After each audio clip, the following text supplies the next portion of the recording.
재밌는 스포츠 이야기를 풀어보는 스포츠그램 시간입니다. 동남아시아 축구의 최강팀을 가리는 스즈키컵 결승전이 내일 1차전을 시작으로 홈앤어웨이 방식으로 펼쳐집니다. 네, 이번 결승전엔 박항서 감독이 이끄는 베트남이 결승에 진출에 관심이 집중되고 있는데요. 동남아 최고의 축구 축제 스즈키컵의 이모저모를 한성윤 기자와 함께 알아보겠습니다. 한 기자, 동남아시아 축구 대회가 이렇게 주목받는 건 이번이 처음 아닌가요? 정말 관심이 높고 중계방송 시청률도 굉장히 높을 정도로 많은 국민들이 박항서 감독에게 지지를 보내주는 것이 아닌가 이런 생각이 드는데요. 80년대까지만 하더라도 우리나라 TV에서 동남아 축구를 쉽게 볼 수가 있었거든요. 다시 한번 동남아 축구가 부각되고 있다. 이렇게 보면 좋을 것 같은데 가장 대표적인 것이 바로 메르데카컵입니다. 메르데카컵은 말레이시아를 대표하는 축구 대회였는데요. 우리나라 대표팀이 단골 손님으로 초대가 된 적이 있습니다. 실제로 중계방송도 많이 됐었고요. 메르데카컵 대회에서 우리가 11번이나 우승을 차지를 해서 아직까지도 최다 우승국으로 남아있을 만큼 굉장히 강한 인상을 남겼고요. 태국에서는 킹스컵이라는 대회가 있었습니다. 말레이시아의 메르데카컵과 함께 굉장히 중요한 대회였고 우리나라의 대통령배 이렇게가 아시아 축구 3대 축구 대회다 이런 말까지 들을 정도였는데요. 정말 오랜만에 이제 동남아 축구가 다시 한번 국내에서 각광을 받고 있는 것은 바로 박항서 감독이 뛰어난 활약을 베트남 대표팀을 이끌고 보여주고 있기 때문입니다. 네, 이번 스즈키컵에서 베트남 한 번도 패배하지 않고 결승까지 오른 거죠? 예, 동남아 축구의 신흥 강호다운 그런 모습을 유감없이 보여주고 있는데요.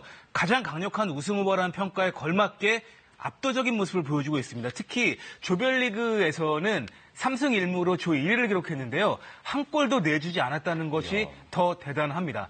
압도적인 모습이었고 준결승에서 필리핀과 대결을 했는데 필리핀에게 원정 가서도 2대1로 이겼고요. 홈에서도 2대1 두 번 모두 이기면서 가볍게 결승에 진출을 했습니다.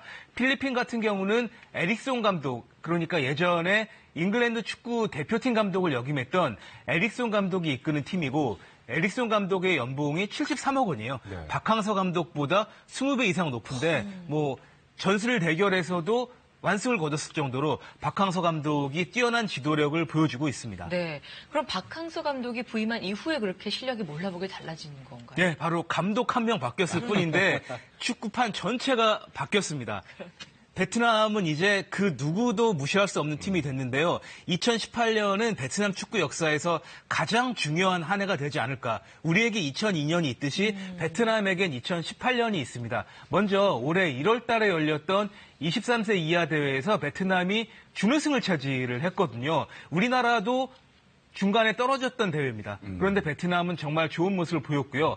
아시안게임에서 4강에 진출했습니다. 우리에게 져서 더 이상 올라가진 못했습니다만 베트남 축구가 일본까지 예선에서 이겼을 정도였거든요. 이 두 가지가 끝이 아니었고 가장 중요한 스즈키컵에서 지금 결승에 진출했기 때문에 베트남은 정말 축구 열기로 온 나라가 휩싸여 있다. 이렇게 봐도 좋을 것 같습니다. 네, 스즈키컵 동남아에서 아주 인기 있는 대회라면서요? 예, 스즈키컵 때문에 사고가 일어나기도 할 만큼 뜨거운 인기를 자랑하는 대회인데요.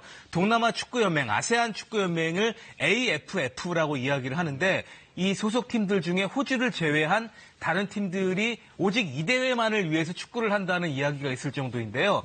예전에는 맥주 회사가 스폰서를 해서 타이거컵이라 불렸었는데 2008년부터 스즈키컵으로 바뀌었고요.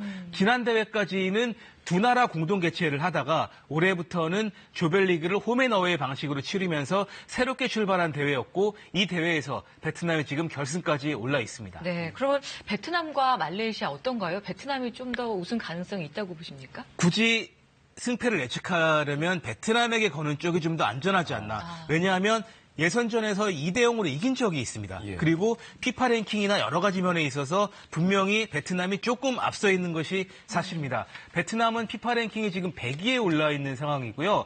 말레이시아보다 좀 앞서 있고요. 그리고 예선전에서도 2대0으로 이겼다는 점은 분명히 베트남이 한 수 위라는 것을 보여줍니다. 하지만 축구공이 둥글다는 점, 이거 그렇죠. 그 어떤 승부가 날지는 아무도 알 수 없다는 점이고 한 가지 베트남이 우승에 대한 기대가 너무 크다는 점, 부담감을 어떻게 극복하느냐가 중요할 것 같습니다. 네, 스포츠그램 한성윤 기자와 스즈키컵 전망해봤습니다. 잘 들었습니다.